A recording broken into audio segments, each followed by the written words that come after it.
AI 기술의 도입은 우리 생활 속에 이미 녹아들고 있습니다. 과거 영화에서나 볼 법했던 자율주행 차량은 이제 일반인들도 쉽게 탈 수 있게 됐는데요. 서울시가 자율주행 버스의 확대 운영 계획을 밝히고 있는 가운데 그에 앞서 해결돼야 할 과제들이 많다는 지적입니다. 김진중 기자입니다. 무료 셔틀과 택시, 새벽 버스 등의 형태로 자율주행 차량을 운행하고 있는 서울시. 7개의 시범 운영지구에서 27대의 자율주행차를 운행하고 있지만 기술력과 상용화 수준은 중국, 미국과 비교해 한참 뒤처져 있다는 평가가 나오고 있습니다. 저희 회사가 지금까지 투자금 한 800억 정도 받아서 우리나라에서는 가장 많은 투자금을 받아서 개발을 하고 있는데 사실 해외 같은 경우에는 어마어마한 돈이 투입이 되고 있습니다. 우리가 현실성을 인정하지 않는 거죠. 우리가 그 많은 돈을 결코 댈 수가 없습니다.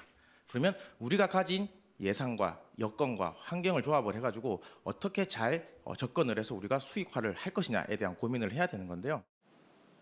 우리나라의 경우 자율주행 차량의 사고 데이터를 공개하지 않는 상황.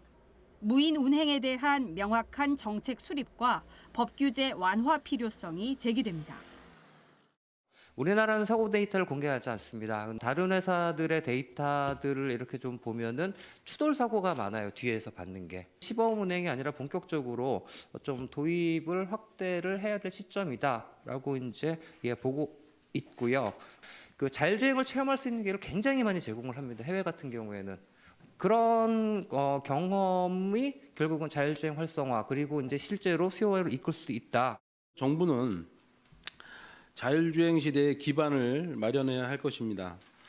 자율주행 운행을 허용하려면 도로교통법 제정과 인증 기준이 필요할 것이고요. 특히 사고 발생 시 운전자 대신에 제조사나 소프트웨어 개발자, 인프라 관리 주체 중 누가 책임을 질지 이런 것에 대해서 명확하게 해야 할 것입니다.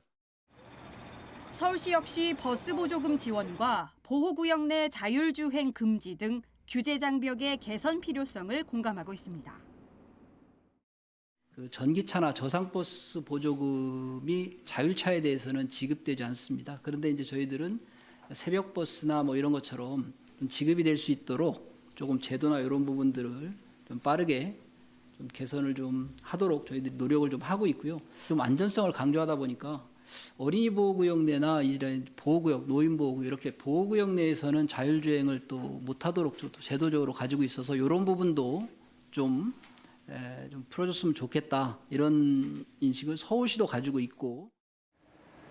서울시는 올해 상반기부터 동대문, 서대문, 동작구 등 3개 자치구에서 교통 약자를 위한 자율주행 버스 운행을 시작할 예정입니다.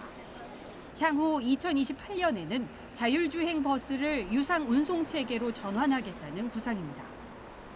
상용화를 위해서는 기술적 개발 지원은 물론 기술 대비 뒤처져 있는 정책과 법 제도의 손질이 필요해 보입니다. BTV 뉴스 김진중입니다. BTV 뉴스를 더 많이 보고 싶으시다면 여기 구독 버튼을 눌러주세요. 추천 영상도 누르면 바로 재생됩니다. 또 다양한 서울 소식을 보고 싶으시다면 휴대폰에서 가지 앱을 다운로드해보세요. 저희 BTV 뉴스를 시청해주셔서 감사합니다.